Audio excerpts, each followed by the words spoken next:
Collector గారి ఆదేశానుసారం జిల్లా సమాచార పౌర సంబంధాల శాఖ వారి ఆధ్వర్యంలో తెలంగాణ సాంస్కృతిక సారథి దర్శనం వీరేంద్ర కళాబృందం నుండి ఈ గ్రామానికి రావడం జరిగింది.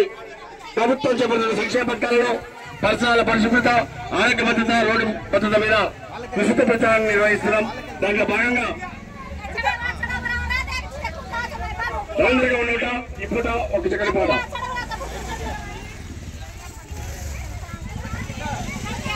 స్వచ్ఛంగుండాలి, పచ్చంగుండాలి, స్వచ్ఛంగుండాలి, పల్లెలన్నీ పచ్చంగుండాలి, స్వచ్ఛంగుండాలి,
చెట్లను తప్ప